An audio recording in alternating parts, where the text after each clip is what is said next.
Shalom. Welcome to Hebraic Awakening. We are going to have a chit chat about mental wellness.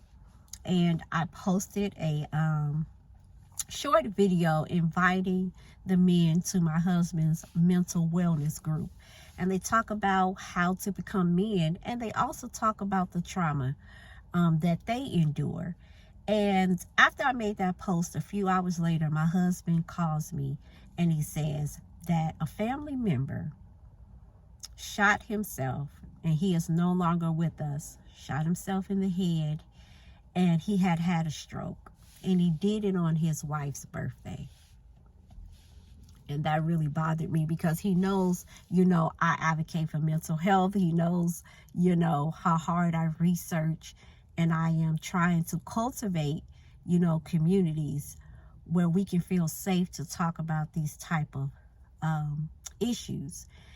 And it just makes me sad because, our community doesn't quite understand that any type of trauma to the brain is going to cause us to be different. And with the stroke, they don't really tell us like they should. They don't really educate us like they should. Or maybe we're not paying attention. I don't know which one it is. But after you have a stroke, there has to be some brain remapping. All right? Stroke is going to cause depression, anxiety, and everything else, right? It's going to cause you to have mood disorders. And it will bring on suicidal thoughts, right? And remember, we talked about the chemical brain that happens after any type of trauma. And so it is with the stroke. And I really want us to be educated in this area because this is a part of us waking up. And some of us are waking up to the truth of who we are, and we're stuck. Right? We're stuck on that topic. We could talk about that topic for days, and we're going to drive our families insane because we trying to wake them up. And I keep trying to tell people, you wasn't the one who put them to sleep. So in his time, in the Most High's time, he's going to wake them up. You are just going to be the light.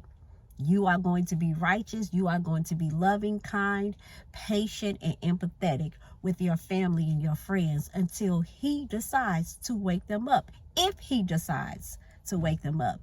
And for those of us that are awakening to not only who we are, but to our faith, and to different areas of our lives, mental well-being is like the close second to your awakening. And we know that through the Bible. We know that through Moshe. We know that through the children wandering around the wilderness. And the Most High meant that those mentally ill people were not going to come in and bring their mentally ill, disobedient selves into a new territory. And so communities need to be cultivated where we can sit down and talk about our mental well-being without being judged and saying you don't have enough faith, you're not praying enough, you're not reading the word enough. Because our trauma, right, in 2024, as descendants of the transatlantic slave trade, our trauma is a bit extreme. All right? And this is not just about believing in scriptures. This is about your brain is altered. And it's altered for 4 to 5 generations. So when we're having strokes and things of that nature and trauma, it's going to be imperative that we learn about depression and anxiety and mood disorders and personality disorders, because it will help us to reverse the generational curse that we believe that we are operating in. Now, I don't believe I'm operating in the generational curse. I believe that I am a curse breaker, and it is because the Most High has awakened me in an area to say, this is how you reverse the curse.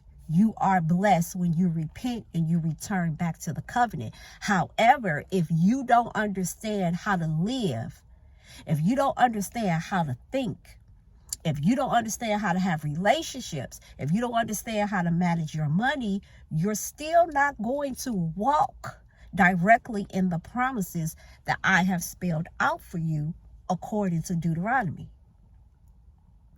And so I don't believe I'm cursed anymore. I believe I'm breaking generational curses by learning, by applying wisdom to my life and helping others to do the same. So if you know family members that have had strokes or any type of brain injury, any type of trauma, we have to have these conversations as best as we can. Now, some family members, they're not going to want to hear it. They're not going to want to do all of that. But there are some family members and loved ones that will listen to you. But you need to be the first person in their lives that they see walking in mental well-being and talking about it. So I hope that we are going to start taking our mental wellness just a little bit more seriously. And we're going to, begin to understand that it's more than just us awakening to who we are. And it's more than just talking about our oppressors all day and every day. We have to get mentally well. That is a part of our journey. That is a part of our inheritance, to be of a sound mind, to be able to walk in wisdom, to have relationships that are whole and healthy, to be financially sound. All right. So I just wanted to come on here and give a little bit of encouragement and to get us to thinking, and hopefully leaders will begin to implement it and not just talk about it, once or twice a year. This is a every week mid-rash conversation that we can tie into our Torah teachings, because we do it. We tie mental well-being into the Torah all the time to get us to understand how our people were thinking. Were they mentally okay? Were they depressed? Did they, feel down? What were they thinking about as they were going about doing the will of the Most High? And we will see the realness of our ancestors. We will see that they suffered from different things, just like we do now. All right. I hope this will encourage you. And if you are out there watching this and you need a safe space to learn about mental well-being, your mental health, we talk about mental health disorders. We do a challenge, especially with the women, that every week we are doing a challenge to see if we can meet that challenge. And we are discovering that as Black women, we don't really love ourselves like we need to. We're learning that, and we're peeling back the layers. And we are having a retreat in October at Myrtle Beach. And I'm so excited because the men and the women are going to join together, and have a mental wellness type of conference where we can sit down, relax, hear one another out, understand the trauma of the men from their perspective, and they can understand the trauma from our perspective and come together and heal and just have a great time in fellowship. So if that is something that you think you would like, please email me. And if the men, you want to join the men's mental wellness group as well, email me and I will get you the information. All right. Until the next video. Shalom, everyone.